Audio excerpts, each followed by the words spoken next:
John. Today we're going to be talking about grounding.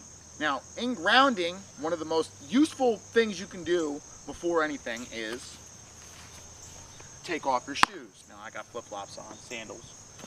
And that's one of the reasons it's called grounding. Now, simply walking around in nature with no shoes on has a grounding effect on you. Now, that in and of itself is not necessary for grounding. In fact, you can do it with your shoes on. You can do it anywhere. Do not use the excuse, oh, I can't take my shoes off and run around in nature because it's freezing outside, to not ground. Ground wherever you are. It's helpful.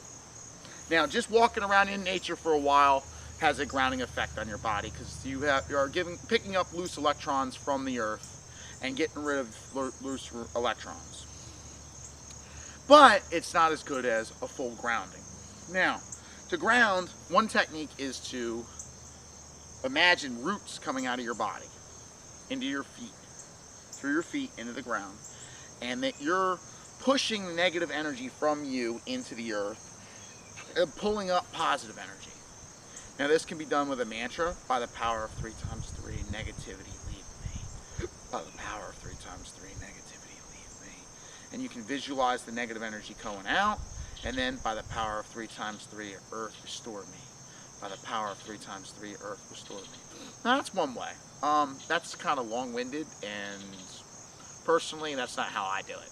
Another good way is to use our favorite word, Om, from the last video. You can go, Om.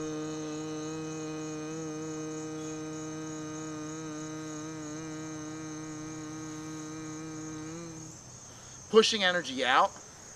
And then when you breathe in, pull energy in. So you can go,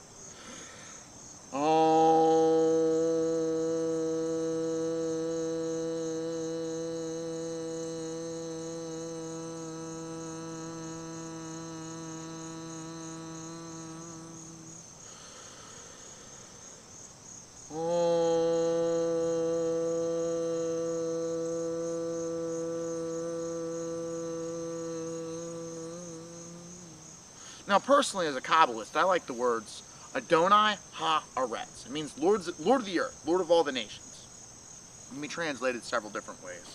Like most Hebrew words, it's multi-leveled. But I would chant Adonai Ha Aretz to push the energy out, and then breathe in to pull in. It's another technique.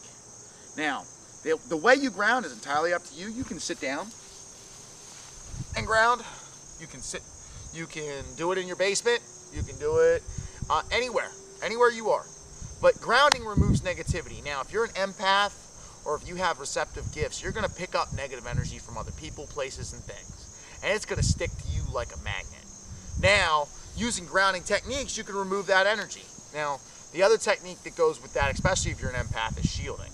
But regardless of your path, regardless of your personal gifts, grounding is a very useful technique. Because quite simply, removing negativity, for instance, after casting a spell, say a little bit of that energy sticks to you. You want to get rid of it? Ground. You're feeling down? Ground. You're feeling depressed? Ground. You're feeling any number of things? Ground. You're pushing all that negativity out of you and pulling in fresh energy from the earth. And that's grounding. Basic and simple. Thank you very much. That's Magic with Mr. John.